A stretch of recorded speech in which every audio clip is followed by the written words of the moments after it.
Right, funa tulandeni kuma presentations athu. Muni ndi ine Elder Daniel pamene tufuna tikambe za kukhala munthu wobadaso Mwatsopano. In the part 1 mwa series ama presentations amene titakubweresereni takhala tikuona ndithu series imene takhala tukamba za umapita nthawi makamaka movement ya Sodom igomora kupita nthawi. Lefa tuone chiyambirira kuti tikamati munthu wabadaso Mwatsopano.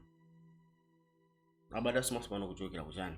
So mangufuna kuonesa movement imene kumalawi zisezita zitenga pa YouTube tikungozigisa ntchito mwa fair use kuti pange educate Malawi pa zimene zochitika. So tipange play history ambiri amene abada matusansanga kumbukire fati adakaleana pa nthawi imene zimachitika kukhupya naye agenda 2010. So anayi tonge ndi mkulu amene Steve Chimbalanga amene anapanga ukwati, right? Osanala amuna mozwa panga attend kuchoka naye journalist ndi atazindika tizuleno anapanga newspaper kina wanthu anamange story yake ndi imeneyi video yake. In Malawi, in December 2009, a bride and groom celebrated their engagement party at a lodge in Blantyre. But daylight pulled the plug on festivities. A journalist attending the party realized that the bride was not a woman. The next morning, the story broke on the front page of the newspaper, referring to the couple as gay lovebirds. Their engagement party was said to be the first recorded public activity for homosexuals in the country. So, in this conservative and religious society, marriage between two men is seen as a crime against nature. And so the love affair between Stephen Monjeza and 20-year-old waitress Diwonga Chambalanga outraged the young democracy.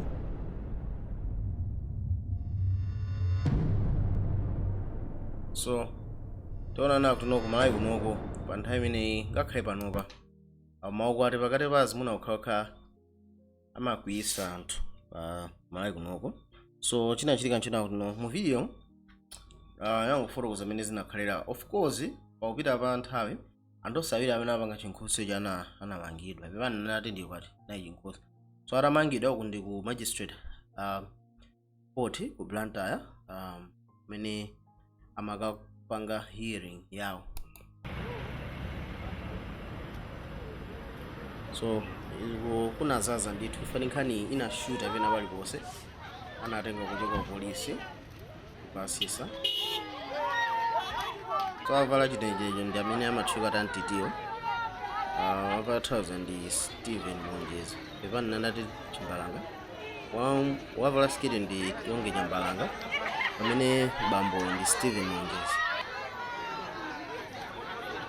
pepani maina onapa kalekale ndi mazewa mano anthu ndithu anayi ndi chidwi kwambiri pano nonkhani za homosexuality sizimakambidwa ankhale mu chechi sizimakambidwa yani.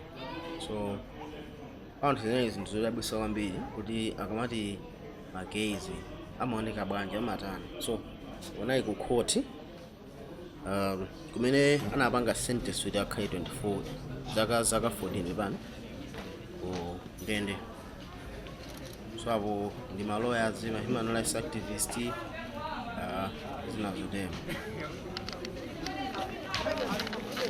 My conviction is that Malawi adopted the liberal constitution in 1993, and we adopted the Bill of Rights, you know. So maybe it's high time this case serves as food for thought for the Malawi nation, maybe to review its penal code and try to harmonize some of these things. Because if we have got the Bill of Rights, we have got the liberal constitution, I find no reason why people whose sex orientation is towards maybe with the person of their same sex, I find no reason why they should be prosecuted. I am very so nkulina ya mafotokoza anafusa anthu awiri amaganizo osiyana ndewe na uja amene ndimamuonera manena kuti sakuonapo chifukwa choti anthu azimangidwa ife ati Malawi sinapange kuti ndi theocracy ndi republic. So constitution yathu imaloleza ati alisakhale ndi maufulu ake namanati no tipangenso review malamulo kuti anthu amene afuna kukatana amuna okhakazi okhaokha atizitha kuteno muna kesi ikhale ngati poti anthu akhaleso pasi tiganizire. So uyu ndi mkulu wina amene anafotokoza rawo kuva chisoni kwambiri fati Malawi ino ndi dziko la anthu opemphera, dziko la Chikhristu.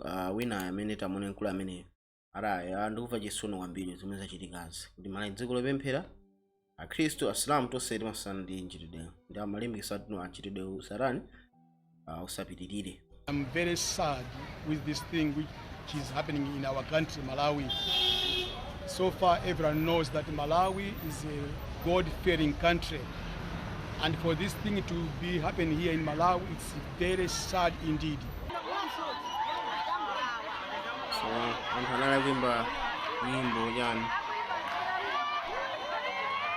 watuziwawo uze. Yeah, so mweni zinakhalira kuchokera ku court. So ndimangofuna ndichite highlight tuno nkhani zoti nangothera pompo. Africa yonse tinayipa news. Nayipa news ku Malawi, ma local station MBC ndena onse kunjaso ngati ndi Africa 54 Voice of America, right? Tinaliponso pa news nkhani imwe ya Stephen D. So welcome, I'm Vincent McCory. This is Africa 54. We begin our broadcast tonight with a new report from Human Rights Watch revealing that Malawi's laws prohibiting consensual same-sex relations are fostering a climate of fear and fueling violence and discrimination. The report also says that a punitive legal environment combined with social stigma allows rampant police abuse to go unchecked, preventing many lesbian, gay, bisexual and transgender people in Malawi from reporting violence or receiving medical care. Human Rights Watch says that a lack of clarity about the legal status of same-sex conduct leaves LGBT people vulnerable to arbitrary arrest, physical violence and routine discrimination. Researchers found a number of cases in which police arrested and detained transgender people and in some cases physically abused them for no reason. The researchers also say some medical professionals denied people services based on their sexual orientation. So we are photos and no. My going to be my lights are gays and lesbians or transsexuals. Nearby for me my full arm up on the desert. Makoma human rights abuse. So kunja kwa Malawi kuno kuma news osanga reporting nkhani amaipo engeza na no Malawi sikupereka maufulu achibadide nkhani kuli mapangida ring ndikani ndi maufulu nda maufulu zasina no achipatala matha kwakaniza ma gays ma lesbians kutathandiza matenda awo komanso ku polisi akapita ma gays ma lesbians amatha kazuzida akoso akapita kaneniza kuti anthu akuti nena anthu akuti menya popanda chifuka apolisi ajasama athandiza somajani ma gays ma lesbians. So kani mene mafotokozedwa ninga ndichonje kuti no mamwa ku Malawi fati no palibe lamulo oteteza anthu a maufulu awo amakhala ngati si dziko lawo so yeah. Or gender identity. Now, homosexuality became a contentious issue in Malawi in 2009 when two men were arrested and charged with public indecency for getting married in a traditional ceremony. They were later pardoned by the late President Bingu wa Mutharika after pressure from donors and the United Nations. In Malawi, adult consensual same-sex activity is punishable by up to 14 years in prison for men and 5 years for women. So Monday news benana fotokozera ndiye pa nthawi imene zimene zimachitika community ya ma LGBT kumalawi kunoko nayenso inadandaula. Video iyi ndi www.videojournal.nl anapanga produce reaction ya ma gays ena kuti azinzawo atani amangira kuti no iwo akufa bwanji nkhani. De 20 jaar oude Amanda en de 29 jaar oude Evans ontmoetten elkaar 2 jaar geleden op het werk in Blantyre. So mene mukonelamo si azungu so yankhula chizungu anda azungu yankhula zinthu zina. So makamba za azibambo awiri ba amene ali Amanda ndi Evans. Wina zaka 20 anakumana zaka ziwiri zapitazo ali pa ubwezi ndi azibambo kumalawi konku anakumana ku Blantyre. Geleden op het werk in Blantyre. Ze zijn nog steeds ondersteboven van het nu opgeheven vonnis. It's just sad for me because I just feel like they are doing the same thing they are doing they are doing it to me. It's a shock to everyone among a gay family. Het raakte Evans en Amanda ook persoonlijk. Anali ndithu awiri amafotokoza kuti akumva kwa ife aliziona ngati akuchita achita iwowo. Ena also winayo samagamba kuti ine zandizizisa thupi, right? So ndi nkhani zina tuno magezi amalawi ndithu zinakhuze. Want ze waren net van plan om zelf in Alifadi de nawo huwelijksboot te samafuna stappen. sabange chinkhoswe. Yeah, our plans are still Zinakhuze there. awiriwo. We are still planning the engagement ceremony, but we will change the style. Maybe it will be indoor, not by public. So nawo samafuna zijn chinkhoswe ndamati apanga anasintha style oti chikhala chankati usati chakunja ifati amopane nawso adani. Gevaarlijk voor Evans en Amanda. En laat staan samenwonen als gezin. Zelfs de kleine dingen in het leven zijn moeilijk, zoals uitgaan. Because definitely when you are drunk, maybe he will be caressing me, or maybe me caressing him, such things, you know. And then definitely people will realize that this is a family. And if that will happen, that means we'll be imprisoned as well. Ndamafuza ati no ife ngakhale kupita kunja timaopa ifati no mwina ataledzera ano kina atamba kugwirana nthawi zoti awathu ndi banja kina kutha utani takumangidwa. So magezi amadandaula ndithu nthawi imeneyo mezi zinachitika. Of course it was not no a president, the late president Mutharika Apingo anapanga no pardon magezi chifukwa cha pressure ya international community. Ook al geeft de gratie van dat andere homopaar wat soelaas, mensenrechtenorganisaties in Malawi pleiten voor opheffing van het verbod op homohuwelijken. Maar dan is wel een nationaal debat nodig om homo's geaccepteerd te krijgen. So the bigger challenge here is denial. I think we need to focus more on these minority groups, these marginalized groups, so that we understand and appreciate that they are part and parcel of us as human beings. So undole makasungula amati tufunga titu towalandira anthu akuti tizoti nawonso ndi anthu mwangati ndani mwangati ifeyo. So aliyense amayankhula kumene akuonera a human rights anayankhula chotero. So Dat zal nog even duren omdat homoseksualiteit in Malawi taboe is. Amanda en Evans ondertussen genieten van elkaar waar het kan. My only hope is that it's for the government just to accept us as we are. And we are humans as they are. We love each other. Yeah, we go out together. That's how we are here. We can't change our mind because of these things. So akuti boma litalandire mene tili komanso timakondana timatuluka sitingasinthe ife maganizo athu kazinthuzi. So uko ndikulandira kwa the LGBT community ya ku Malawi. We are family, we are one, we are all Malawians. So akuti tonse ndife Malawi, tonse ndife banja limodzi. So ndimayikadala ma videos ngati akuti tizindiona kuno alipo anthu amene apangidwa affected ndi homosexuality. Iwo amene ndi ma homosexuals. Koma mafuna kulimbikitsa nena kuti Bible limene lichididwa ndorani ndolakwika. Chachikulu chimene mafuna kupanga series ndingoonesa kwa anthu a Malawi kunena kuti homosexuality ilipo ndipo ku Malawi kuno kuli majani ma homosexuals. Fatino anthu ambiri amangona ngati ankhani ndi za sataniki, anthu akapasa ndalama atapange nchitidweyo. Koma nato anaona kuti anthu ambiri, right? Ku Malawi kuno over 160,000 by 2015 ndaona ma videos ambuyo, right? Anali mu homosexuality, right? Meaning to say ndi chinthu choti chikuchitika koma underground, right? And tikufunika tathandiza anthu amene apo kukonza maulaliki abwino pawakonzera mauthenga kuti angatuluke bwanji musampha umenewo. Onesa chikondi cha Mulungu kuti Mulungu amakonda ndipo wakonzeka kuwapasa moyo wina wapamwamba, moyo womasulidwa kuti akabadenso mwachani mwatsopano. Ono chachikulu chimene chimachitika kumakhala kunyoza kutukwana basi.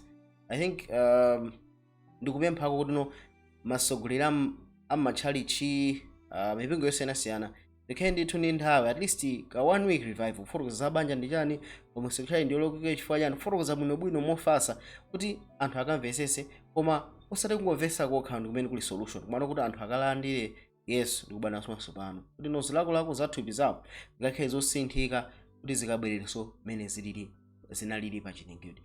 Iyo that's the reason why tipanga series. So international pressure nafika mpaka Ban Ki-moon, Secretary General wa UN, for the first time anabwera ku Malawi kunoko. Of course anabwera ngati kupikaona model village ya kuzomba kama nkhani eni inali nkhani ya magezi. ndi apa muone Ban Ki-moon ankamuyang'ana president wa Malawi. So president wa Malawi anapanga pardon magay mana nati ngakhale ndikuwapanga pardon mageziwa anthuwa asusana ndi zipembedzo zathu, asusana ndi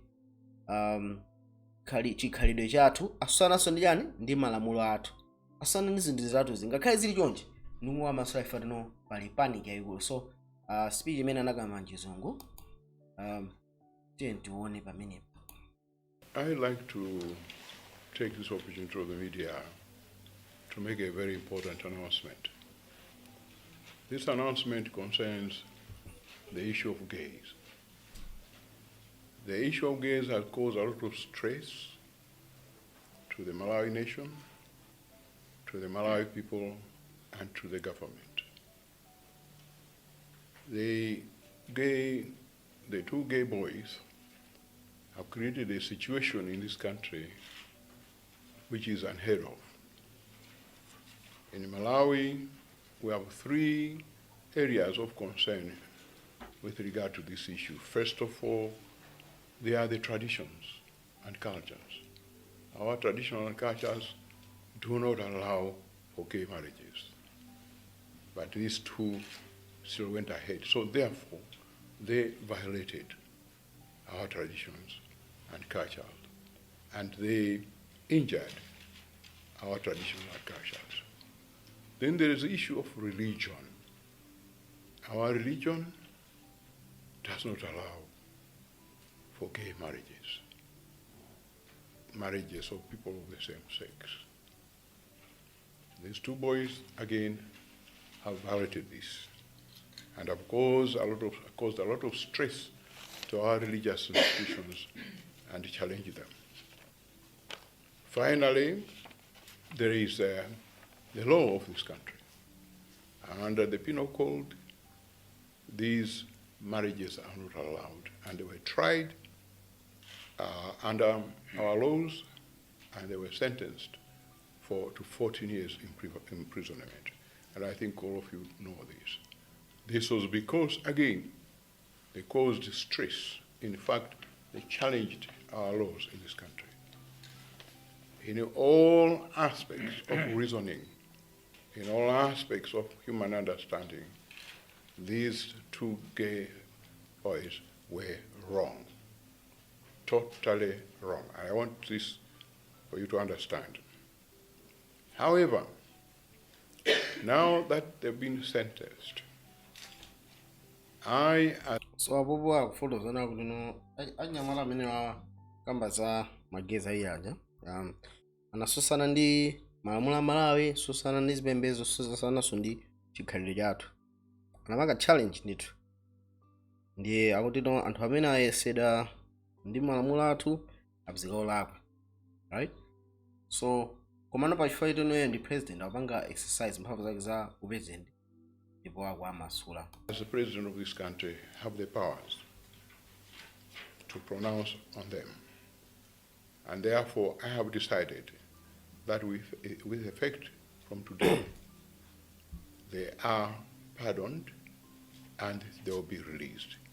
Not because I condone what they've done, and not because our customs condone this, not because our religious institutions condone this, and not because the law allows them to do so, but from humanitarian point of view and in exercise of my powers as head of state of this country, they are released and pardoned and released forthwith.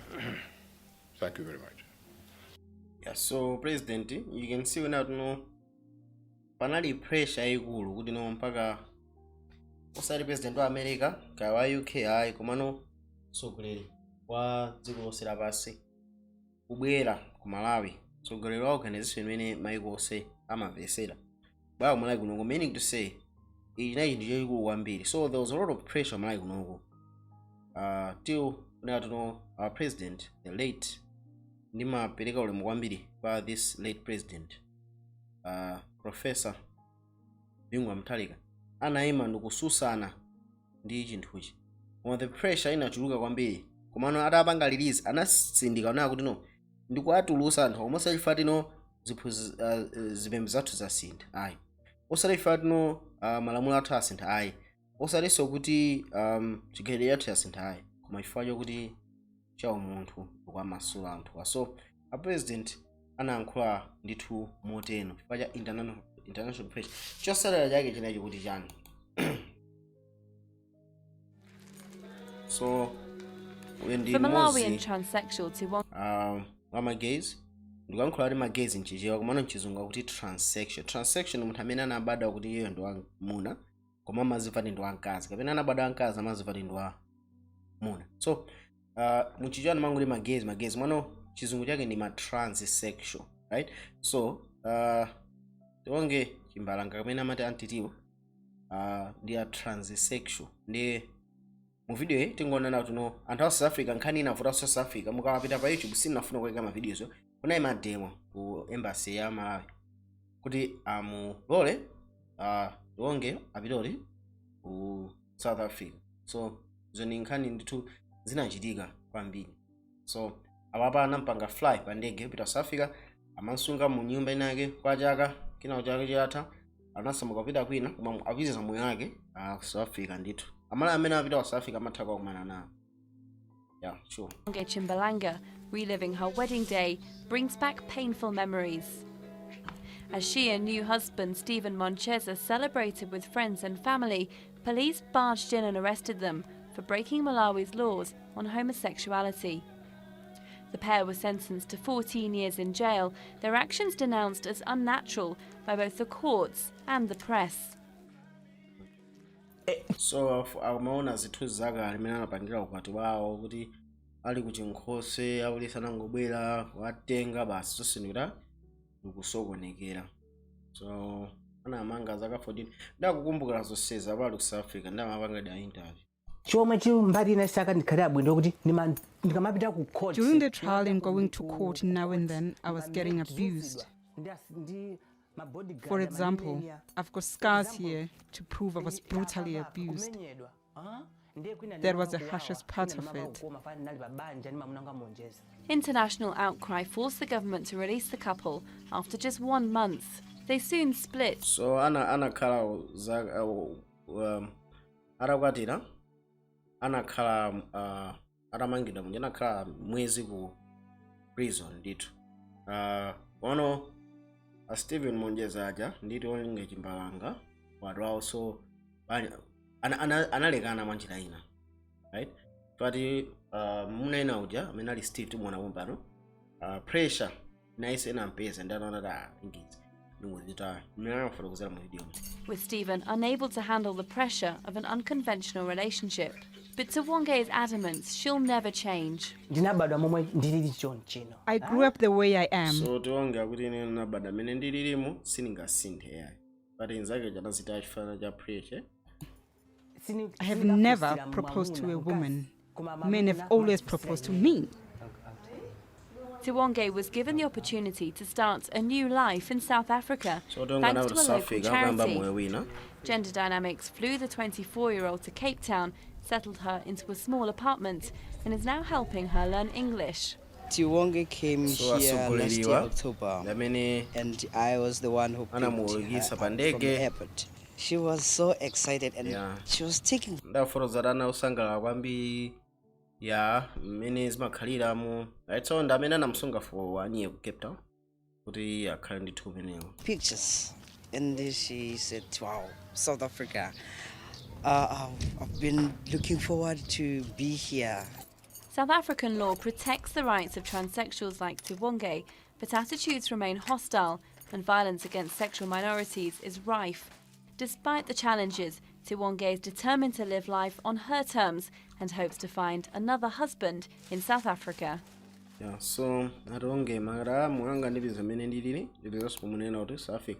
So zidata zijazi but panaise video hii Stephen Moncheza anaweza ane maninkazi yunda makambirana kozi tingopesera ndio mapanga jani mwemanga wose ni mapanga ndio muona ule tsogola ko ndola ni Stephen so do what basi ndabati na kama zimeona vazija zokhuzana kuti anapanga chinkhoso ni mamuna iweyo kuti nazo chani komanso kuti uganiza kuti makolo ako anenapo kuti chani sindingathe kuziwa fake makolo anga inisana ziwa komano zimene munamva zija kuti anapanga chinkhoso ni mamuna iweyo nawo zimene zilibe nazo ntchito koma ngati bola munthu wandikonda kuti wandikondera nchonse anthu anzako amati chani amene anzi zangu osamandiseka kumene silingalephe kuti munthu awundiseka kuti ndikamulephe kuti andizanga banja ako ndiseka kuti mamuna andisali nawo siti ningakona ndikasanziriza munthu nyumba imasamuka lero tabula mu wiki nazo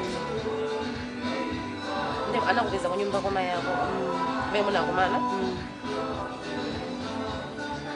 chokola mugaza mpanga kwati titobangisi nangazani titiwa kuti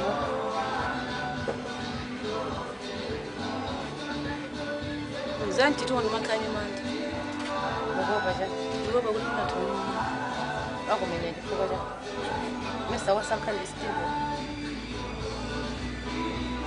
sichese ya Steve ya so ukosinuza unayi kuti kumano ni video imene ninapeza nimafuna atisi kunkosatira amene moyo wa anthu awiri wayendera without kuika bias so antitiyo anapangida fly South Africa Stephen Mwonjeza anakhabe konko through pressure analekana ndi antitiyo so khangati apapa usikana ya makamba amayankhula ndiye Stephen sana yankhule kumano sina mambo ndisugu yake ndi banja ndi zina zoteno ponabeso kankhula kuna kuti kose kwambali asugwe so video ina imene napeza yachiwiri yemwe at least Stephen Mwonjeza alimo ndi yoka padibeso video ina so ngubanga play Amwonjeza anthu amati mwamwalira mulipo muli moyo mukupezekera kuti pano makhala kwana wakameza mwaso watu nthaya itali nanga anthu amati munamwalira zimakhala bwanji koma antitiwo mmalumikizana nawo mapatali patali nde mungakonda anthu atakuthandizani motani nati chani nyumba china toyendera ngati gali moto china zambiri zokudyaso mulibe utenga kwa ntitiwa akakumvana ati bwanji kwenikweni akuthandizene zikomo kwambiri anyati yaulira cheza limodzi lero zikomo yeah so sindingathe kutankhula zina so ndimangondera kuti after kumangidwa moyo awo unaenda bwanja nthawiwa so yakumano pambayi potino Malawi exposure ku anthu amu LGBT inali pa Stephen Mwonjeza ndi antitiyo wokha paliso ma documentary angapo apangidwa kuonesa moyo wa mayayi gays and lesbian right so documentary ya mena maswera ma human rights violations ajani ama gays kapena anthu kuti amakhala ngati ma transgender ku Malawi so anthu amakumana ndithu ndizokhoma ndi anasifotoza mu documentary right. Being gays in Malawi is not safe. So lokhala wa gay ku Malawi ndizoopsa limene tili nalo kunoku ma rights athuwa samatenga ngati ndife anthu. They don't have a clue of what transgender is. Yeah, izo nzoona akuti anthu ambiri za transgender yani olo ineyo nthawi imene ninkaonera za antitiyo nthawi imene 2009 2010 right sinema za transgender ndi yani alesa mangoti ndi ma gays basi so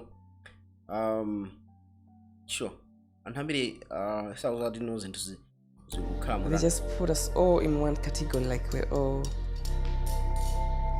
gay men. Right? The message that is coming there is the message of hate. So auto uthenga mene ubwera ndi uthenga wachidani basi wada. Transgender in Malawi is very hard.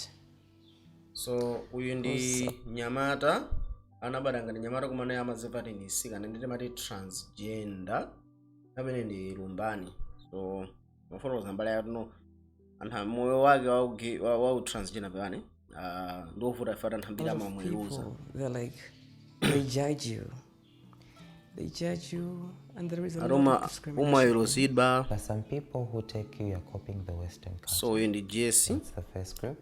There are some people who take you to ndamafotokoza nawo kuti no uyu ndi wage chabe so akunena kuti anthu ena amene atino mukusatira khalidwe la ku America gulu lachiwiri imene atiniyo mwindiziwana na satanic like satanism. You're trying to drag people into the wrong way. There are some people who ena akuti amapangira ndalama kapena business amalandira maone so ndimangofuna ngonena ona kuti nkhani ya homosexuality ndi nkhani yokuti ndi yakale kwambiri ndimangofuna ona kuti no even mu Bible all the way back to Noah tinaona series imeneyo all the way back to Noah, Sodom and Gomorrah, mizinda imene yakhalapo even before America. Tikaona Bible Mulungu amalesa homosexuality kwa ana Israel. Komanso akamba pemeza mafano nthawi zambiri amamba so homosexuality mu Israel tinaona kale series ya mbuyo. Kwa Roma sanapangaso zomwezi kuchivumbulutso anapangaso won. So mchitidwe wa homosexuality ni mchitidwe wakale kwambiri. Koma chachikulu chimene unafuna ngonena njonena kuti ngakhale mchitidwe uli wakale tiona mu presentation munatuno pali ndithu chisomo cha Mulungu chimene chingatembenuze munthu. Pali ndithu chisomo chimene chingachotse munthu ku homosexuality mubwesa kwa ndani pa Kristu Yesu. When you talk about same-sex relationships, so tikaona newspaper yoyo bwino you talk about same-sex Lucius embroidered in grey controversy. Lucius banda zinakhala bwanji mukapita pa YouTube muona na kuti no olopa kungopita pa Nyasa Times amaimba band, right? So akuimba mu band yake ija pa stage anaona anthu age awira kuti akugwirana kama kisana zimakhala bwanji ndi ati yeyo zinanyasa kwambiri fika kuti ana MC akuimba basi anthu esa kumuuza na basi ndikabize show atana ipida kwambiri kuti show sadakapitirizaso. So uyu ndi gay rights activist so anayika newspaper imene mafuna ngofotokozera mene. Right? Relationships in Malawi, they are criminalized. We have section 153, section 166, and section 137 that criminalize what they term unnatural offenses. So alinima flag rainbow under the section homosexuality, gift trapeze and kubalesa waziwa. Avalaso scarf ya rainbow. Rainbow ndi flag ya mage. Tikona Bible rainbow imemira chitezi chimene Mulungu anayika kuti sazononga soyani ziko. Mono mage anaitenga imene kuyika ngati flag yawo. Right? So a gift happens I give us a flag yo because ndithu flag yo so our videos are for kuza. Uno Malawi uno ndisi mafira kuti ndili safe. Fani maganika ulo kuti nditengale ndi chibwezi yanga ndikanjoye ulo ndipite malo ena ake. Anthu amafika pamene paja mwina kuti yankhula zosakabwe naye iwe lesbian tulukani mu shop muno musamwere mo apa chokani kuti thamangitsaso ndesi mafira kuti ndili safe we. Sili safe. We are seeing a lot of violence. Last year we have documented over 95 omwe magays anazuzidwa ena anamenyedwa ena akuphedwa so because of their sexual orientation. This other time in Mzuzu, akufotozana nayi kumzuzu nayi chikulu yachikulu ndiona i black missionaries anavitandaza zawo to have some fun. Nakumana ndanyamata 4 anandichingira panjira mene machoka upitisiku kawani andichingira panjira ndifusa iwe ubuyogera kuti people started kumenya to hit me, kumasama a lot of people, and they wanted to burn me alive. A group of people just came to us, attacked us. Why are you found here? Because ndene sini mabwezera ndana alipofu awiri anabwera ndikundichingira kusogolo kuwamba kundimenya. I didn't want to go to the police because I didn't have in them because I knew that they would they say you've got your rights, yes, but what you're doing is affecting those people. Mulini mafulu kumazumupangaso mukuphera safula anthu ena so zumamankida kabito polisi affecting those people's rights. tapita kuchipatala anandifunsa mafunso kuti unadani ndi nangofotokoza kuti ndinagwa kubafu sinangani maupaso kuti ndifotokoze kuti anyamata anandimenya nkhani yakuti yakuti kuchipatalaso ndesanakandithandiza foti kuchipatala amakana.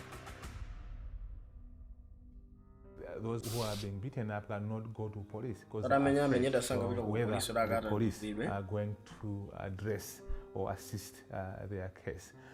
Nafira bezina zake kuti ife sili wotetezedwa kumalawi kuno kuno kuti china chiyonse chikhoza kuchitika kuna kulikonse kumene tikupita even kutoko chakumene akhoza kuitocha ndikuti ufulu wathu ndiophwanyiridwa kuno then sindimafira bwinobwino. I'm really tired of Malawi. It's like this. How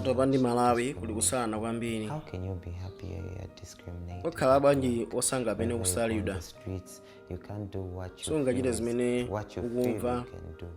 Instead, you pretend to be anthu ena akadziwa ine ndine lesbian amatabwera even pa shop pache uzala iwe sunasiyebe kupanga zimenezo uzasiya liti usiye ukukula zimenezi sizabwera mateo kugulitsa zinthu zija anthu ena amathawa kuti kanilo ta basi sitipereka ndalama imene tipereka ndalama ajani. You do things which you're not comfortable in. So because when you do things which please yourself, you end up being shouted out on the street, maybe even beaten, you know. Sometimes maybe they even follow you to your house. Maybe they mess up your things and then you're like you're starting from scratch again. Basi zikachitika ngati zimene ndimangokhala kuti nanga ndipanga bwanji zimene ndagulitsa zichepazo basi ndimaluka nazo pa tsiku sindimapanganso ina chilichonse basi for I don't have a choice.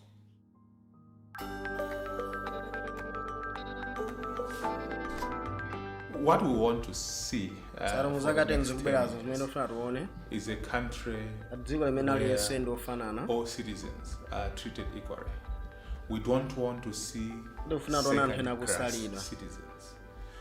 At least they could have just make it legal. That maybe if someone assaults you, can go to the police freely. Maganiza ineyo mene ndimagwirira kuno kuntchito ndimaganiza kuti mwina titabati kuno kweti sinanga timabwera tonse pamodzi timakhala kuti ambiri timabisala m'manyombe ndi timabwera tonse pamodzi tiziva maganizo a anthu kuti so ambiri amabisala m'manyomba like I said at the end timafuna zoti ufulu wathu mwina atatimenyera ufulu wathu kuti tikhala anthu kuti tili ndi ufulu kuno tiziyenda mmene amakhaliraso anthu ena. They need to understand that there are gay people. Arafunika kusema kuti magezi kumaso alindizira kwa ngati munthu ina aliyesa afuna kundi. My friend ife anthu we are human beings. Timapanga chikondi ngati mene akupangiranso anthu ena. What we have seen is that the greatest perpetrator of human rights abuses has been akupanga break my human rights kwambiri ndi boma. The government. In other words, the government would not protect the LGBT community because they were siding with the majoritarian. Akugwirizana ndi majority gulu la anthu mene masana ndi zake. Funoti titagwirizane fe atipangire ufulu wathu ukhale ufulu woti tizipanga ngati mene amapangira anthu ena uno basi. We want a government that can protect its own citizens. So a government to stand on justice, regardless if it's one individual. The government should stand on the basis of justice. Right, so nimangufuna ndikuona moyo umakhala motani kwa. You know, being gay in Malawi or being LGBT was always associated with negatives. People were always in the papers about. So the Kangat Eric Sambisa, I'm the director of Malawi LGBT Rights Organization. Yes, Alliance. So I thought was going to know my gays. I'm a commander in the sense. So I'm for the many you would come out gay unless you do scandal or something happened to you. There's so never been anyone who has ever come out just in a scandal. In Malawi, people say that gays don't exist. The people that were fighting for gay rights in Malawi were heterosexuals. So I wouldn't have made a fight in my gay rights. My can't hold ties or sand who. community faced in all koma panaibe pewage amene amapanga fight so yen pamene akubwera I think kuti I came out in azafight a very bad time when this story of gays was controversial. I came out when people were, you know, so nayenso anabwera poyera kuti ndi gay kangati nthawi imene yake na Steve Monjeza ija and they were in their room but they were caught and they were arrested and they took them for medical tests and all that human rights abuse, and it was okay for the to the public, and they wanted to charge them for a natural what act, yes. And so it was the issue, the talk of the town. Everyone was talking about it, and there was no one talking about it in a positive way, except those activists that were fighting for LGBT rights. So mafotokoza zaje na Steve Monjeza kuti anthu amene jayo anthu ambi ndikuipa ndi nkhani yomwe so adalesa makambanganizo onyansa oneyo imodzi wayo amene onima activist LGBT na amene amakamba ngati tino ndi chinche tino kuchikamba mu kuunika kwabwino. In Malawi, laws prohibiting consensual same-sex relations foster a climate of fear and fuel violence and discrimination, says Human Rights Watch. According to a recent report, members of the lesbian, gay, bisexual and transgender LGBT community are vulnerable to arbitrary arrest, physical violence and discrimination. Furthermore, the punitive legal... Akufotokoza kuti malamulo akumalawi kuno kamapangisa kuti ma-gays ambiri azikhala nawo tino mafulo alibe athawumangidwa china chilichonse. Due to violence. The environment combined with social stigma allows police abuse to go unchecked. To be a trans woman or to be a transgender person or to be an LGBT person is hell in earth. There was a certain time where I was with my friends, some guys were like shouting, hey, you are a gay person and we have to kill you. Because in Malawi, we don't allow gay person to live in Malawi, even in our community. Homosexual. So mafoto zara na ina zake ndantu namba kukwera iwe tukupati iwe rifati simalola magay azikhala kumalawi kuno. So mafoto kuzanditu zimene amakumana nazo akula amene. It is still criminalized in Malawi's penal code. A conviction can bring a maximum penalty of 14 years imprisonment with hard labor in the Southern African nation. Our constitution is very progressive. Actually, it contradicts these sections that are in the penal code. These laws, British import. We just imported these laws. So, gift happens out no constitution yatu ndiyo sogola ya maufulu kumano imasusana so ndi malamulo awo susana ndi chani magays. So ati maujina amene wa malamulo amene awo tinangatenga kwa chani kwa British budget naye pasi pa Britain yeah. So and passes a bill in the parliament which in says the justice do not harass, do not kill, do not isolate, do not discriminate, do not arrest gay people in Malawi. With that, I think the society can change their mind and their thoughts towards LGBTI people. So yamana kuti no tikufunika ndithu ike malamulo no musamenye, musamange, musazuze munthu wa LGBT, musamusale. I think boma lileka lamulo limene gulu anthu itha kusintha mangitana pa anthu a LGBT. So in the Africa News kupanga report zonsezi LGBTI people. The report recommends that Malawi should decriminalize consensual same-sex conduct to ensure the safety and protection of all its citizens. Yeah,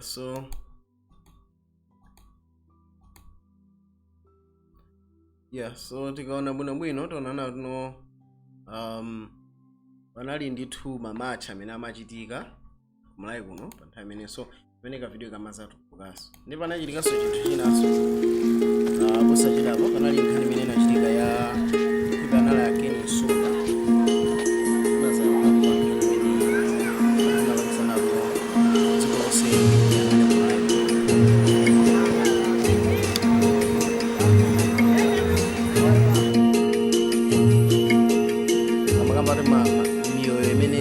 It's really very hard to be gay in Malawi because of the culture and the beliefs, the religious beliefs that people have they say that to be gay and Malawian, it's not, it doesn't fall within the Malawian culture. So akuti nzovuta kukhala gay ku Malawi fati noja chizipembedzo komanso za chikhalidwe cha Malawi chimakana amagay. So people think that to be a Malawian then you have to marry a woman, you have to have sex with a woman, you have to be attracted to a woman when you are a man, you see. But still there are people that are gay like myself. So akuti no uri ukhale Malawi nditokhala umakonda azimayi ngati uli mbamba komabe kumalawi kuno kuliso anthu oti magay ngati ineyo. So So for people to accept us, it's very difficult because they are saying that this is a Western culture. We've borrowed this from the West, or we are maybe being trained by the West with the influence of money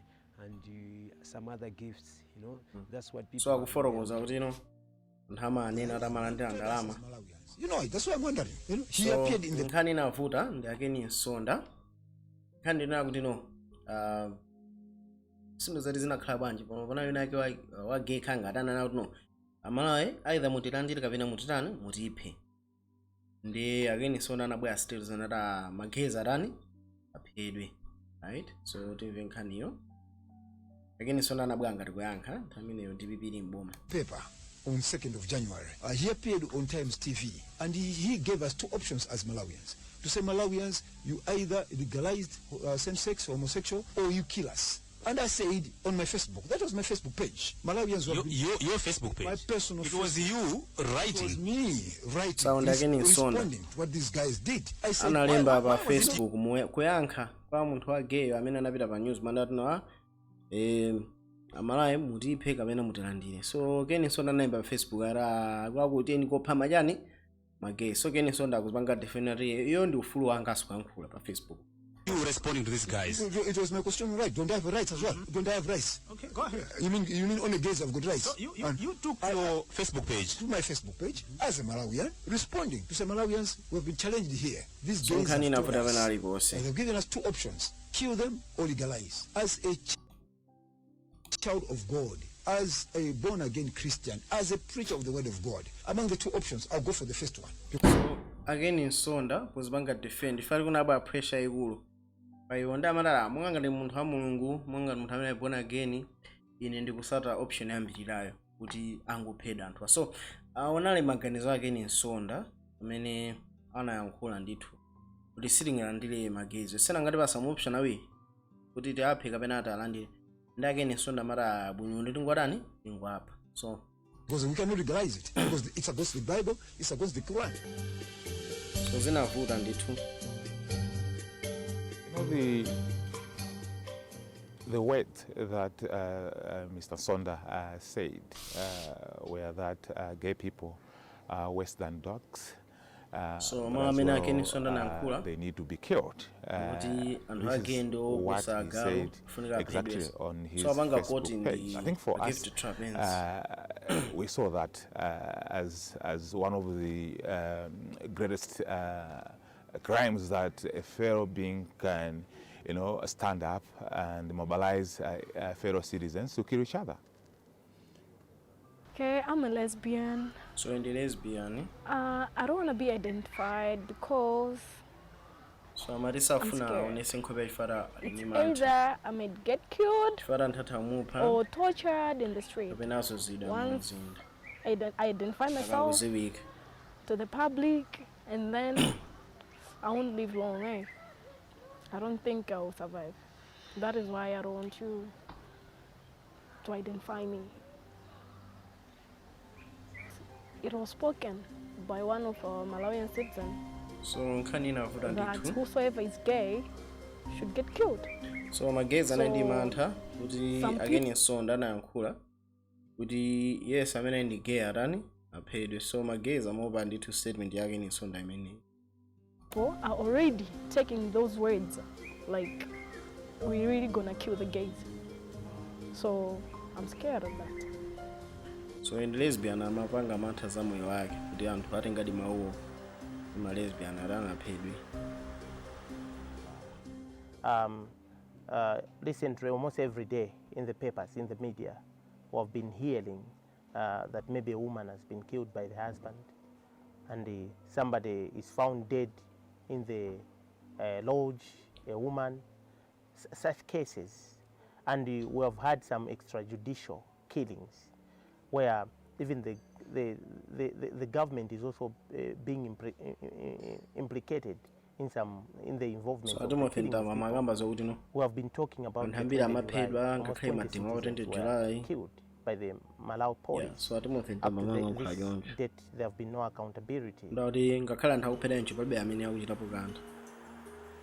So our human rights are indeed good and after we heard the statements, what we did was to mobilize the human. So I give Chapins and Abanga mobilize my human rights organization or some Malawi. If I know again, it's on the Sana Mangidwe. There you are not in Basumila again, it's on the court.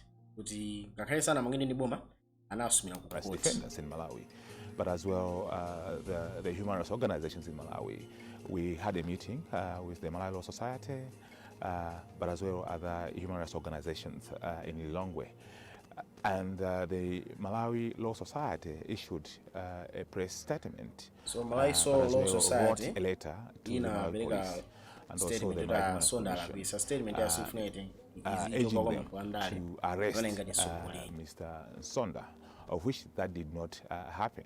So for us, since the police could not arrest and prosecute Mr. Nsonda, as activists, we thought that we have also the right to take this person to court, so that the court should decide in terms of whether what Mr. Nsonda said in terms of inciting violence, in terms of threatening the right to life for the LGBTI persons in Malawi is constitutional. So that's why we brought this person to court when he said that.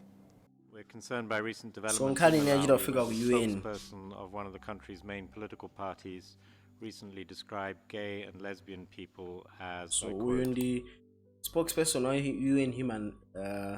UN High Commission for Human Rights. So in the spokesperson of UN Pankani Human Rights, ndamanga so court kuta zimwe kwa izo lakwika kwaitana ma homosexual ngati yagalu maso kwaitana kuti aphedwe. So tutaona no mene zakhalira mu Ansonda ndithu ana zinawavuta ndithu worse than dogs and called for them to be killed.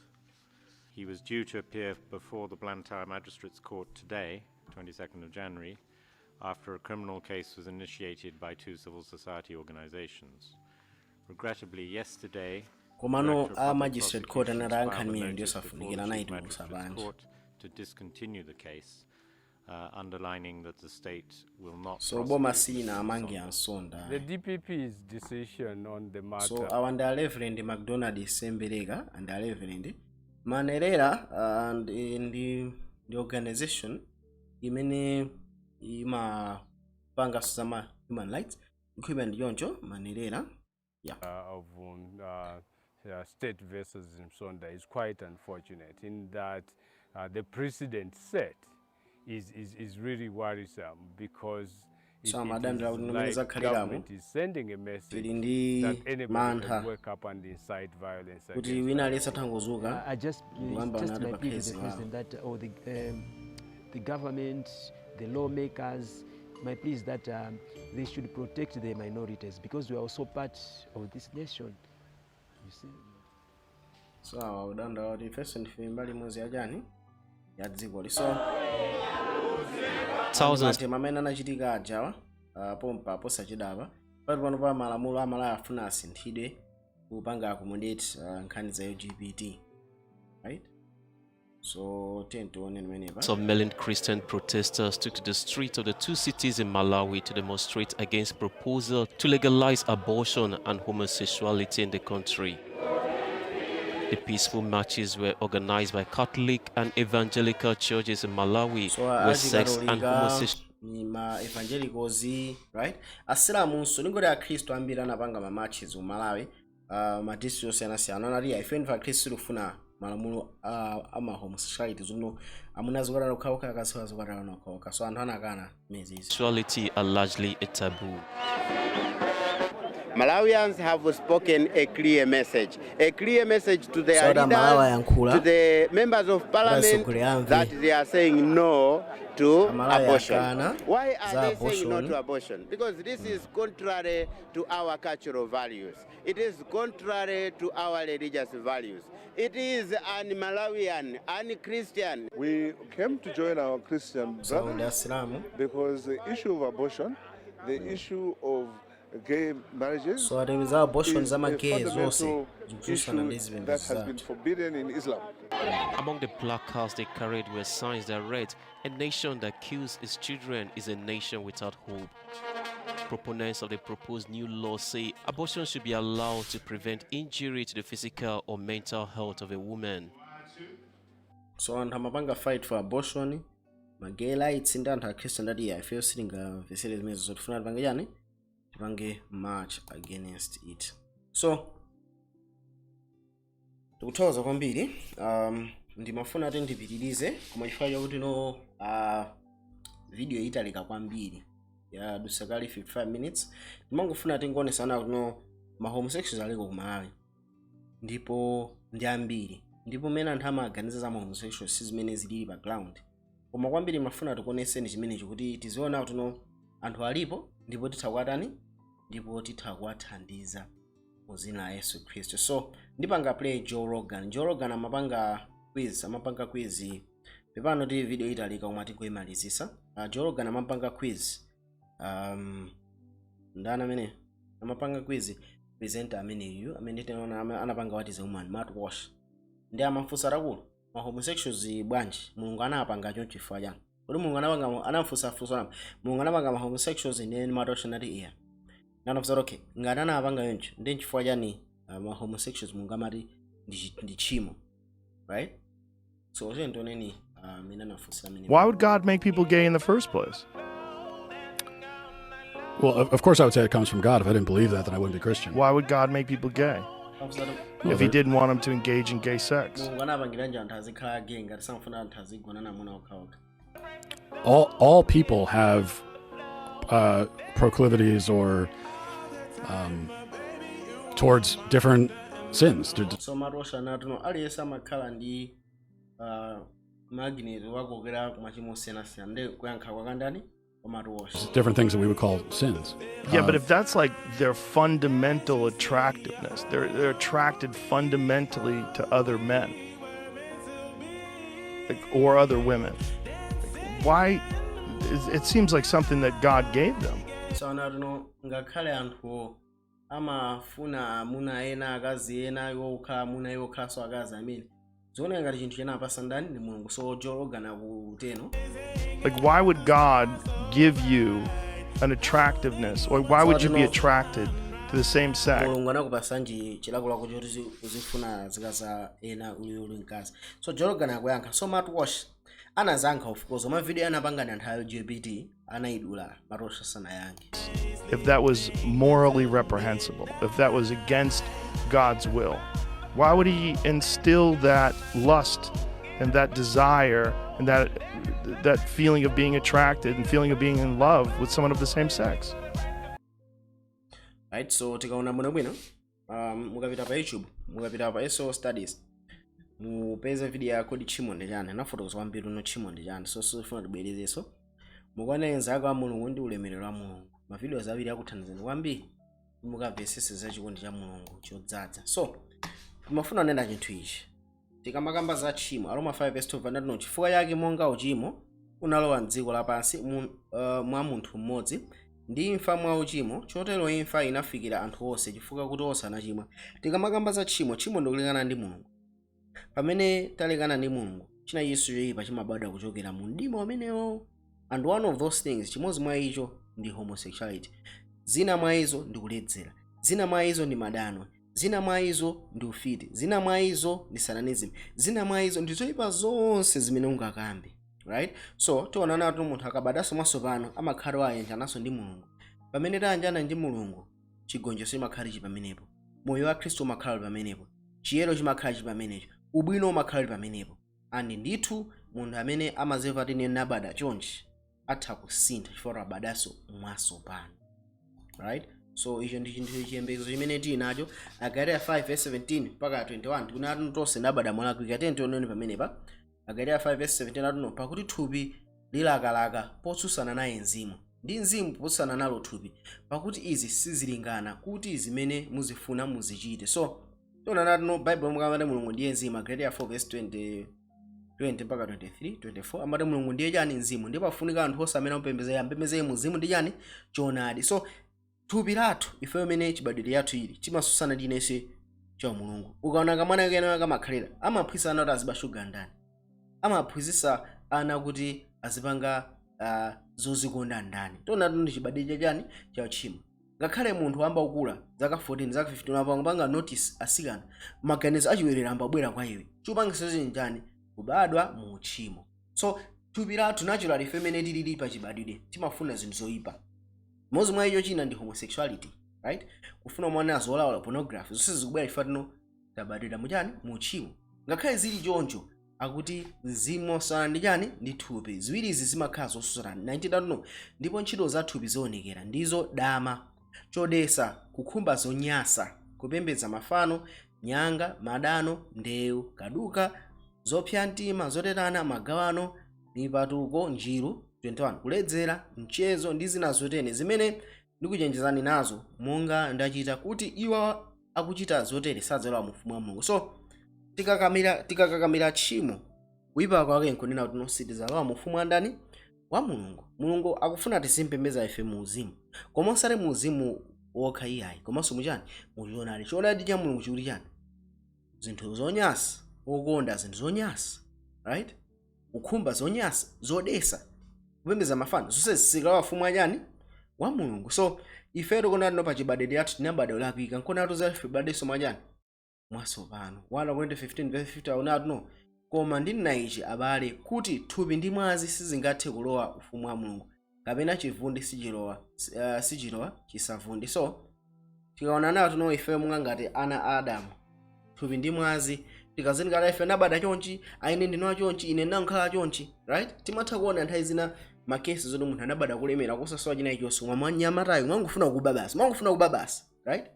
Ona nsikana kwa nkolemera alibe chomwe angasoye koma uhule okhaokha amuna asinthaso liti. Iwe odi kupanga uhule chifukwa chani? Tinabada munga ngati ana a Adamu uchita ntchito zonyasa kususana ndi zichitochito za mzimu. Ndakuti uzafuna kuti no thupi ndi mwazi sizingathe kulowa ufumu wa Mulungu, kapena chivundi sichilowa chani? Chisavundi. Tikapitiza ntchito umenewo tizoti no ifeyo sitingathe kulowa ufumu wa chani? Wa Mulungu. Aroma chapter 1 tinaona bwinobwino, right? Verse 20 kuwerenga pang'ono. Roma chapter 1 verse 18 no pakuti mkwiyo wa Mulungu ochokera kumwamba onekera pa chisapembedzo chonse ndi chosalungama cha anthu amene akanikiza pansi choonadi chosalungama cha 19 chifukwa chodziwika cha Mulungu chaonekera mkati mwawo, pakuti Mulungu anachionesera kwa iwo.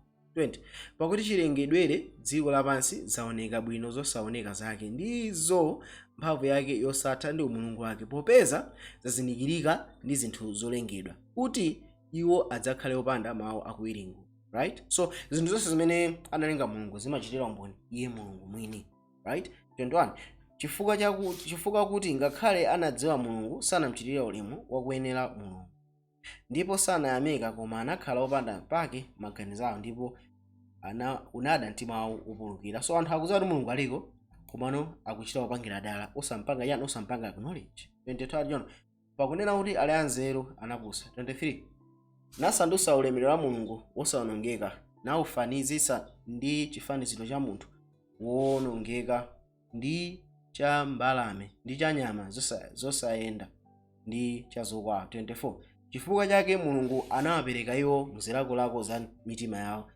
kuzonyasa, kuchititsa matupi awo wina ndi nzake zamanyazi. So munthu akalekana ndi Mulungu, akankana Mulungu, chimasatana chani? Munthu uja amayamba kukhala payekha, amakhala alekana nato mzimu wa Mulungu achokerapo. Chimachitika nchani? Homosexuality masata. Ati anthu awo anafuna kuti amchose Mulungu maganizo awo. Tikaona mwene atheism, makantries amene kuli atheism yayikulu muona lero ndi makantries amene kuli homosexuality yayikulu. Mukapita pa internet mapanga debate ma atheist, one of the first things when amapanga attack ndi ukwati. Amanado homosexuality ndiona. Ma atheist amapanga attack kwambiri. ukwati chifukwa chani pati ankana mulungu ndipo amapanga defend homosexuality. Pali connection yayikulu mukaona bwinobwino panga debate atheist muona ati zimatentera no chifukwa chake mulungu anapereka kuzera kulawo za mitima yawo kuzonyasa kuchitisa matupi awo wina ndi nzake zamanyazi ndi zi 25 ameneyo anasandosa choonadi cha mulungu chaboza anapembeza anatumikira cholengedwa ndi kusiya olengayo ndiye olemekeza nthawi yosatha. Amen.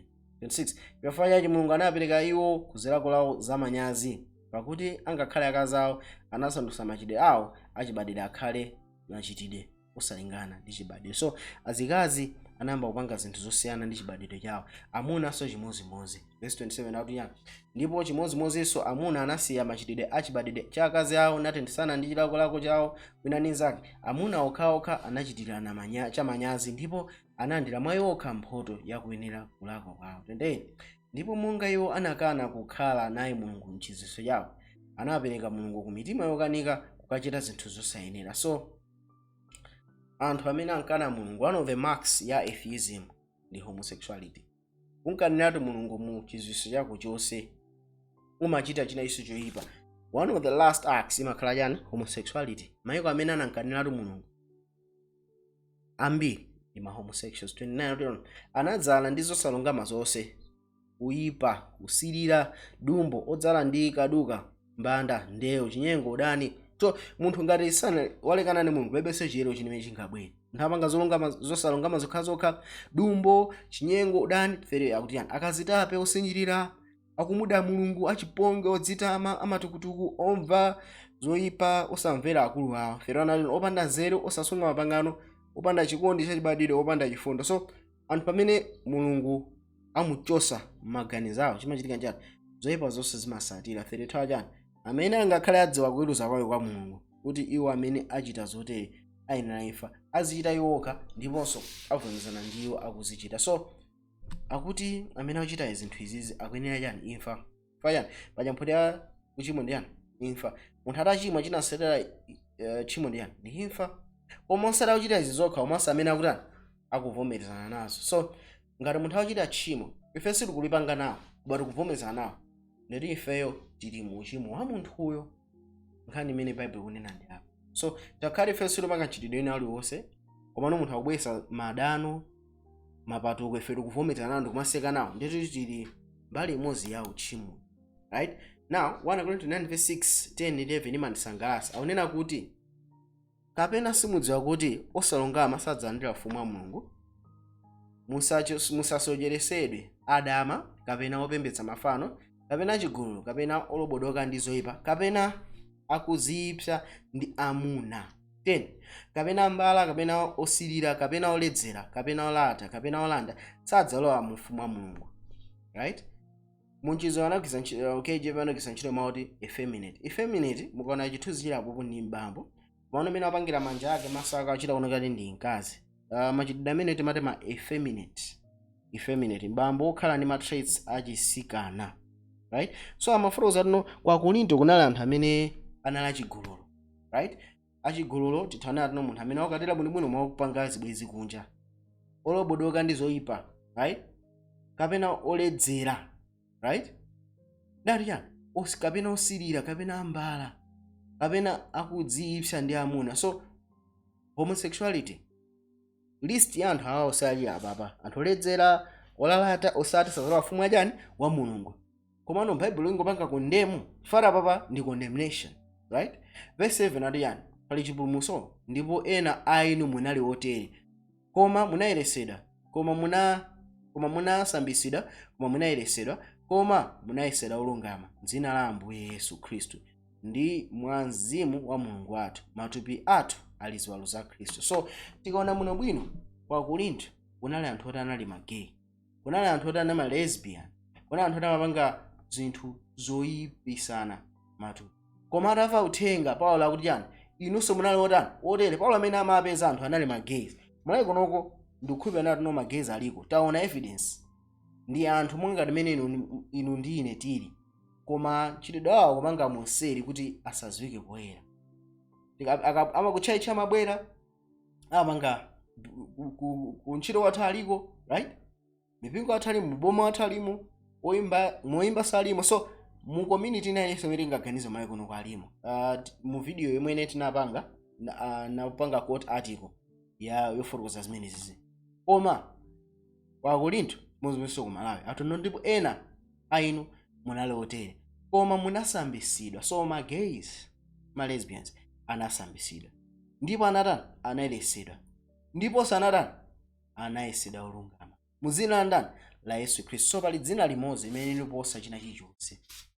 Munthu amene ali gay amene ali lesbian atha kusinthidwa atha kuyeresedwa atha kupangidwa olungama mu dzina la ndani la Yesu Khristu. Imanisangasa nyimbo dzina la Yesu ndilokoma, dzina la Yesu lipambana, dzina la Yesu la kukonda, Yesu inde Yesu.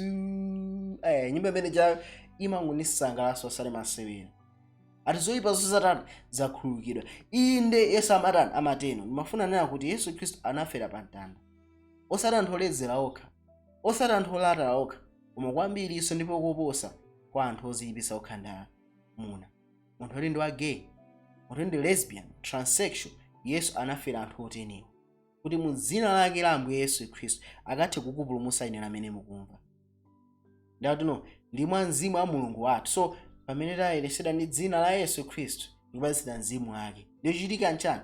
Tikuziva kuti matupi athu ndi zilakolako pa amuna anzathu. Tikuziva kuti muthupi lathu yokhala mkazi uli ndi zilakolako pa mkazi nzako. Ukuziva mthupi wako kuti ndiwe ngakhale uli mamuna ukuziva ndiwe mkazi. Ngakhale uli mkazi ukuziva mthupi wako kuti ndiwe mamuna.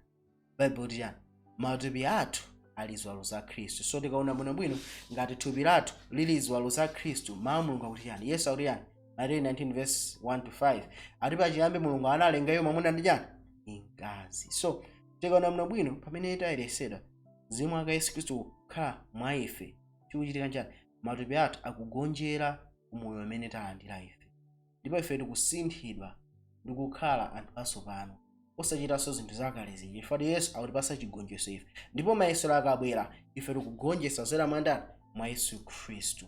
Ndiye ndimafuna tingopanga play umboni wankulu yuyu ndi gay ndipo amavutika ndi pornography kapena kuonera mafilimu olaula, ndipo Yesu Khristu anamufikira iyeyo. Tentione menepo umboni wankulu yuyu fate ndi umboni waukulu kwambiri. Straight, I gave my life to Christ because I was addicted to porn and I really needed help and I really wanted to change, and I was so desperate for a change. Dana zibereka muyake kwandani kwa Yesu Khristu. Fata nande bayika sangadani sangachite bayika para akakhala kuntchito amafunika siye ntchito akaonera izolaula akakhabena samafunika asiye ndi anotala ayaya ndisiye moyo wanga ndipereka kwandani kwa Yesu Khristu andithandize. Koma iye amaziva leyo yekha ndi yani ndi gay nabada ndoti ono Yesu andilandira ndipo anava chimwemwe mtima mwake ndipo anayamba kulira, ndipo Mulungu atanamuza mtima mwake akulu tasiyana zonsezo ingobwerani. So akumuza tusiyezo susadandolo kuti ndiwegeka achani ndikulandira vuta ndikuchosera. So Yesu Khristu atilandira ife monga amene tilili. Monga ndiye muli a gay a lesbian munthu abwera kwa Yesu Khristu kama mukuvutika ndi vuto lanji pala anyamata ena apa asikana ena sangasiye kugonana ndi amuna. Asikana okuti no yo chomwe amatha ngogonana ndi amuna ali addicted. Anyamata ena chomwe amatha ngogonana ndi asikana kumona asikana sangathe umusiyasiye yayi. Kodi pali chithandizo bwerani kwa Mulungu. So teno tipitizeni umboni umenewo. And I remember this so clearly. Literally at the beginning of this year, I was on a roof. I was taking a break from work and I was talking to God and I said, hey, like, God, like I really need to be healed from all these addictions and I want to come to you, but I don't know if I can come to you because I don't know if I can be straight. Kuti ambuye Mungu ndithandiza munthu chosere addiction ya pornography. Koma sinduza ngati ndikabwe kwa inu. But no sindikuziwa ngati ndingakhale kuti sindine wa gay. So akufotokoza.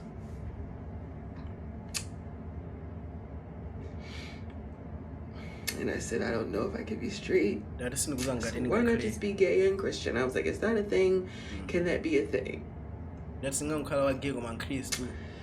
as I kept asking him that, he just said, just come to me. ngati mwana wasochera He said, just come to me. atanamva bemu mtima wake ngobwera kwa ine ndimuone He said, nkhope we'll worry yake about that later. ati He usadandaule didn't even give me zimenezo an answer. ingobwera kwa ine. He So, said, just come to me. anamva ndithu kuyitana kwa Mulungu kuti He abwere said, just adze let me heal the broken ndalomuzati pieces of ndisiye you. ndichiritse zonse zimene zasweka He said, don't worry ati about it. usadandaule ingobwera. Because I was heavily addicted to pornography. So ati zolaula zindamapanga I would do it in the morning, I would do it in the middle of the day, I would do it at night before I go to sleep. I was ridden with a lot of anxiety and depression, and I didn't want to call it depression because we don't call it depression and we don't call it anxiety. Now I know that it was a spirit, but I would used to wake up and not want to go to work because it was just so frustrating and stressful. And I would use pornography and masturbation to cope. And it didn't work, it didn't satisfy. When I was younger it did, but it just wasn't satisfying me. It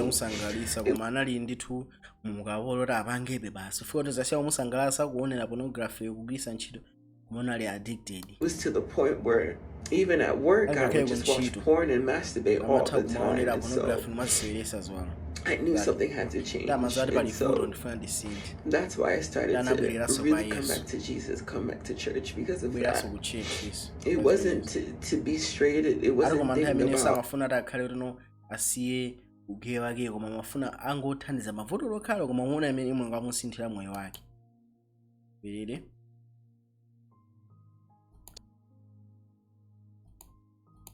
So it was to the point where I knew something had to change, and so that's why I started to really come back to Jesus, come back to church because of that. It wasn't to be straight, it wasn't thinking about conversion or any of these things. And I know what I'm saying, some people will not get it because the veil has not been lifted from their eyes and they're just so caught up in what they want to do, so that's fine. But this might be for somebody that I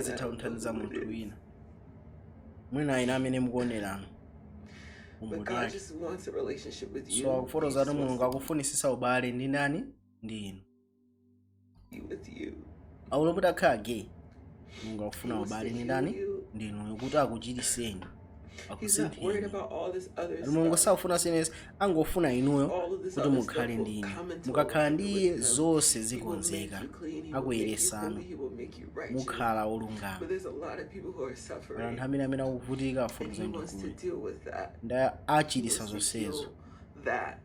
There's a lot of brokenness outside of questioning identity with your sex and gender and all that other stuff because there's a root to it. So and he wants to heal you. He wants to be the father that you never had. He wants to be the mother that you never had. He wants to give you the love that you never received. He wants to restore the innocence that was stripped away from you. He wants to be your home and your refuge. That's what he wants. That's what he did with me. And if you but I just like not have to say. Yeah, so tona na tunoti kama fotokoza Bible za born again. Yohane 3:3 mpaka 6 akamba zana tuno Yesu anayankha nati kwa iye, "Indero ndina ndiwe. Ngati munthu sabada mwatsopano sakhoza kuona ufumu wa Mulungu." So Yesu bayankhula ndi Nikodimo anamuwuza kuno, "Ngati simubada mwatsopano sizitheka ola ufumu ajani wa Mulungu."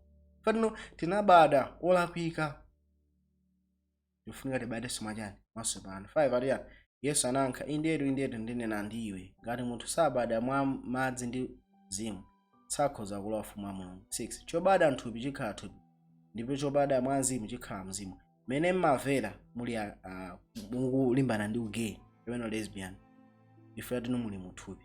Wanu mukabadaso mwatsopano uzimu umene mutalandire uyamba kulimbana ndi zilakolako za jani za thupi ndipo chigonjetso chilimo kuzera mwandani mwa Yesu Khristu. Galatiya 5:22 mpaka 25 watiyana. Koma chipatso cha mzimu tinaona Galatiya 5 kamba za thupi. Zipatso za thupi. Mwatione zipatso za mzimu. Ntchito za thupi tinazoona, tione ntchito za mzimu, zipatso za mzimu. Watino koma chipatso cha mzimu ndipo chikondi. Chikondi chenicheni.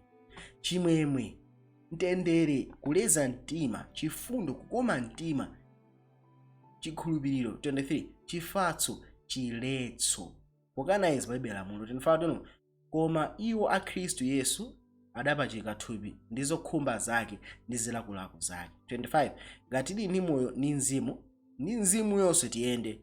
26 tisakhale odzikuza osusana akuchitirana njiru. So amene abadwaso mwatsopano amapatsidwa chipatso cha mzimu. Tikamaona mtengo zipatso zimabwera chimodzi ndi chimodzi. Kupitiriza kukhala mwa Yesu Khristu atipatsa ife chisomo, mtendere, kuleza mtima. Tiyamba kukula mwandani mwa Yesu Khristu. No, tikakhala mwa Khristu Yesu tikupachika thupi ndi zokhumba zake ndi zilakolako zake zonse tizipachika pandani pamtanda.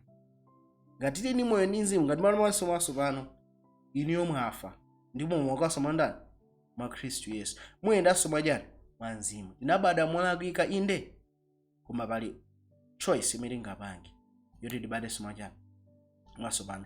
101:9 nditena tino ngati tivomereza machimo athu ali wokhulupirika ndi olungama iye kuti atikhululukire machimo athu ndi kutisambitsa kutichotsera chisalungama chilichonse. Chisalungama chinanso chili chani? Ndi homosexuality kapena ndi chani? Transsexual, gay, lesbian, zonsezi atatu chotsera zosalungama ngati tingalape chani machimo athu. Ngati tingavomereze tena chani tikanena kuti sitidachimwa timuyesa iye wonama ndipo mwake sakhala mwa ife. So ngati sitivomereza tchimo lathu timakuonera pornography sitikuvomereza, timaonda kupanga zachiwerewere sitikuvomereza, right? Ngati sitingavomereze ndipo ndithu mwake sakhala mwandani mwa ife. Tifuna tivomereze kaye.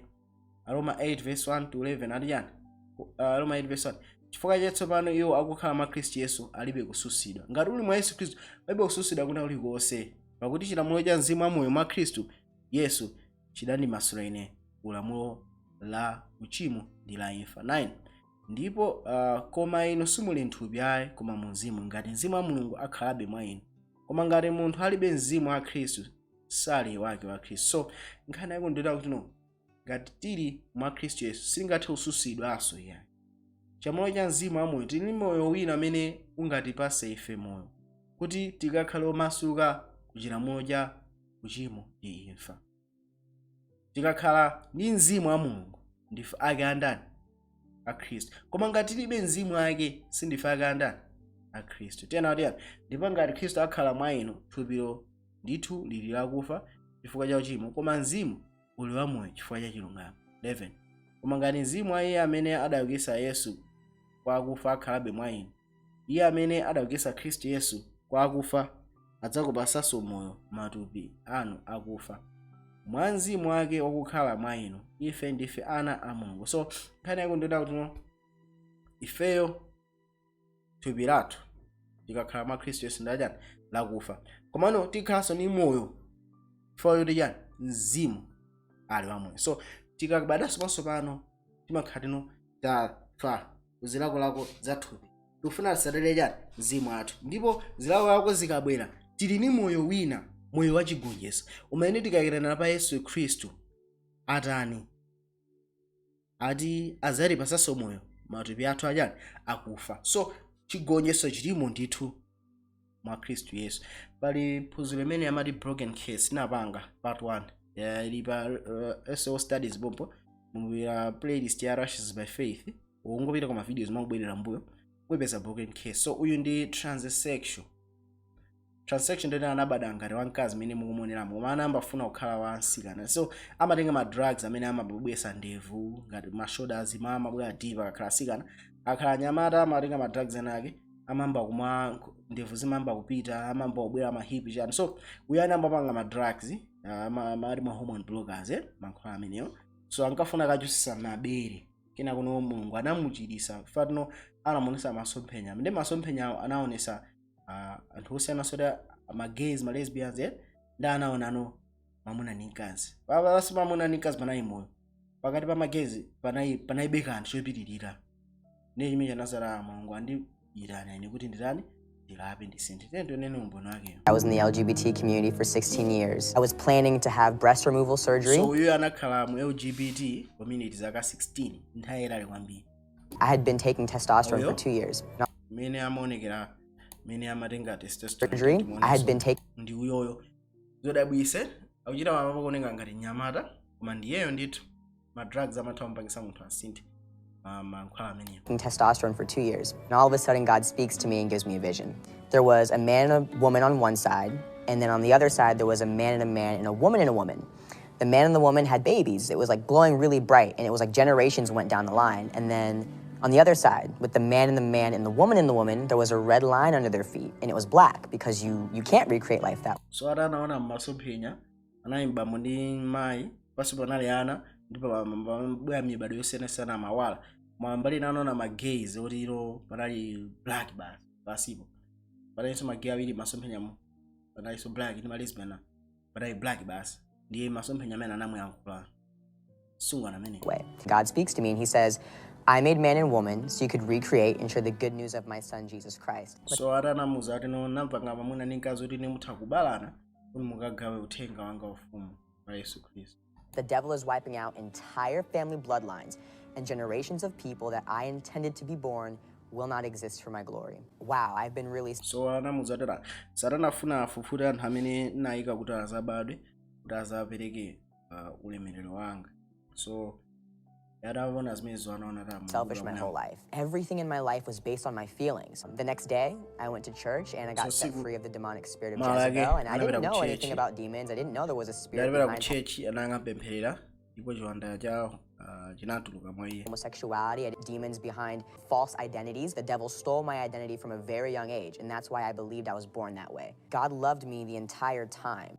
So nena kuti no ndithu Satana natenga anamubera identity yake ndipo aonara Mulungu makonda nthawi. So Mulungu amakonda anthu onse. So tikaona Tito 3:5 ati zosati chochokera mu ntchito za chilungamo zimene tazichita ife komatu monga mwa chifundo chake anatipulumutsa ife mwakutsuka kwa kubadwaso ndi makozedwe a Mzimu Woyera. Pamene tikukamba za kubadwaso imene ndi ntchito ya Mzimu Woyera. Tikaona Mzimu Woyera akutisuka ife ku zonse zokakamira, akutisukiratu ife kuti tisakhalenso chimodzimodzi koma tikhale anthu atsopano.